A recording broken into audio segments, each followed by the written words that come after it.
And these are the Fremonts, and we're starting with Mrs. Fremont. Here we go. And in three,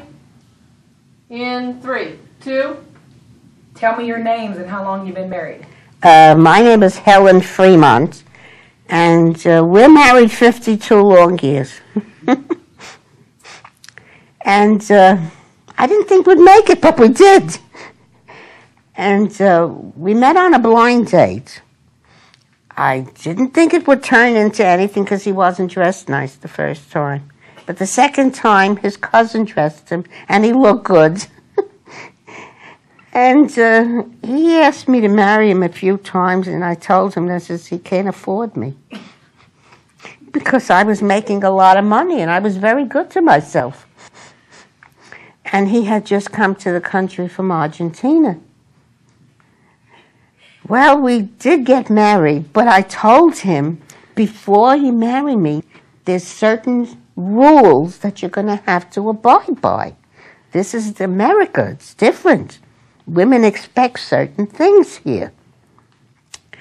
And I told him, he drew up a little contract on a scrap of paper, and he had to sign it. And I told him, we're both going to be working, and I don't expect to do all the housework and cooking and cleaning. You're going to have to help. And he did, but he thought I was too fussy because I made him dust the bottom of the chairs, that sat on the floor. And he thought that was crazy.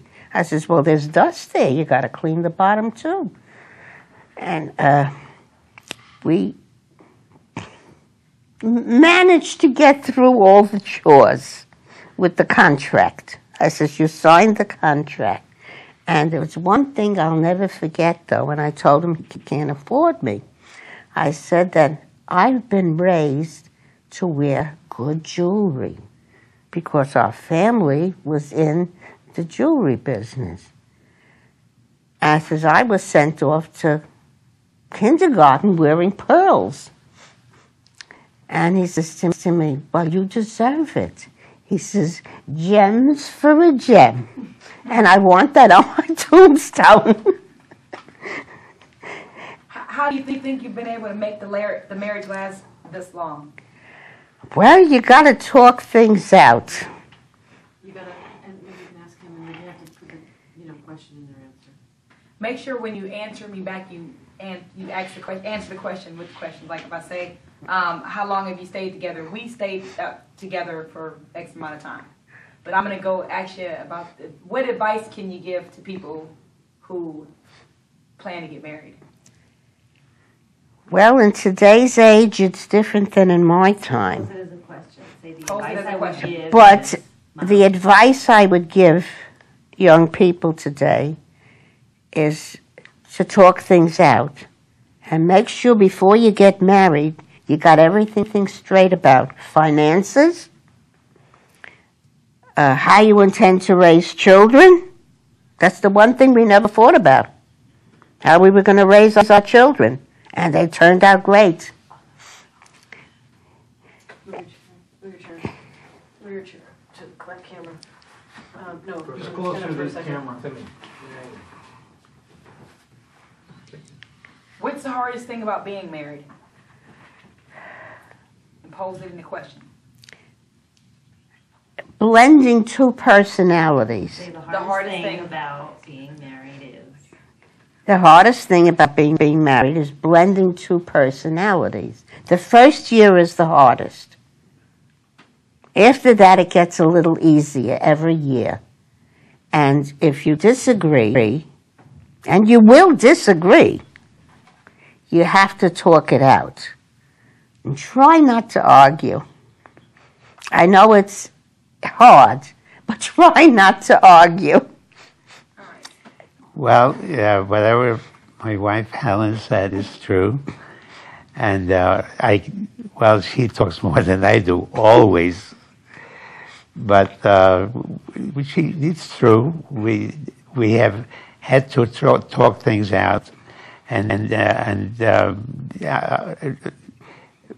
just to agree with each other what we were talking about, and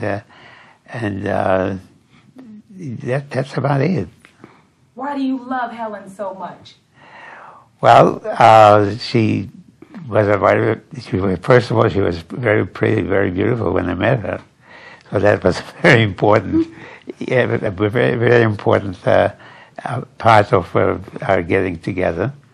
And what I like about her the best is because we do agree, despite of a lot of disagreements, but most of it is agreeing.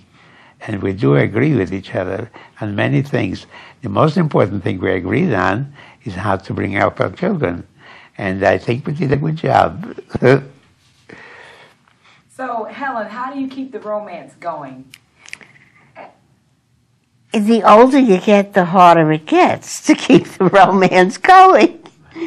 And I love romance. I'm a very sensual woman. I love romance. And you can kiss and hug me all you want. I'll never say no. And I've never had a headache,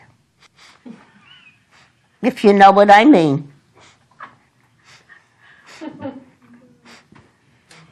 Is there ever a dull moment with Helen? Oh, no. Everything, yes, but not at all moment. She is very entertaining. She is very funny. As a matter of fact, everybody we know are admiring Helen for her good humor and for her talking and about everything. She has an opinion about everything. Yes, I'm very opinionated. Very. Go ahead, Tom. He says, my daughter always says the glass isn't half full. It isn't half empty. I'm sorry, it's half full. I say if it's half full, you can always pour more water into it. But the thing is this, I am not a pessimist, I am a realist. And it has never failed, my realism attitude has never failed me.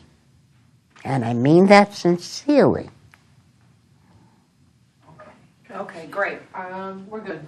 Hey, can you guys give each other a hug or a kiss for us? Anytime. I'm always ready.